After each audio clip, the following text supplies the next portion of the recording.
देखिए, पहले तो मैं कहूंगी कि चीफ इलेक्शन कमिश्नर की जानिब से अगर कोई इस तरह की बात आई है जो मेरी नॉलेज में नहीं है, लेकिन ये भी तशवीशनाक बात है। और इससे कबल चीफ इलेक्शन कमीशन को, इलेक्शन कमीशन के मेंबरान को जिस तरह की धमकियां और उनके खानदान वालों को, देखिए बात यह है कि अगर वो अपना काम कर रहे हैं तो ये कौन से मुआशरे में होता है कि आप किसी के खानदान को थ्रेट्स दें? ये तो फैशिस्ट लोग करते हैं।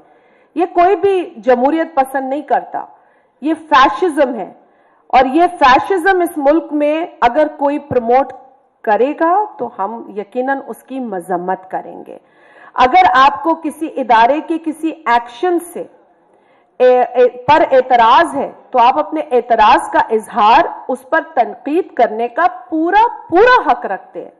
लेकिन किसी के को थ्रेट, किसी को गाली, किसी के खानदान को धमकी, ये काबिल कबूल नहीं है।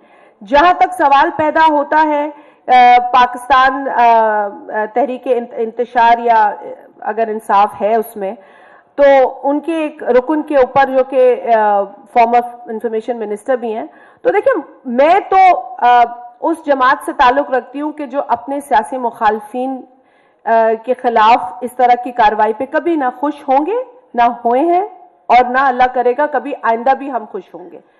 तो ये तो अफसोसनाक बात है, कोई अच्छी बात नहीं है।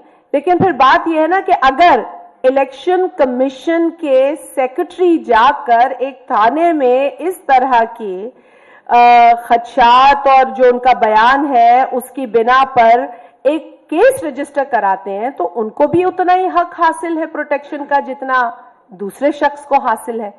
तो ये तो नहीं हो सकता कि मैं अगर मिनिस्टर हूं तो मैं किसी को भी धमकियां लगाती फिरूं, या मैं अगर साबिक मिनिस्टर भी हुई तो मैं इसका बेजा इस्तेमाल करती रहूं। I think enough is enough. Pakistan के आइन के आर्टिकल 25 के मुताबिक everyone is equal before law.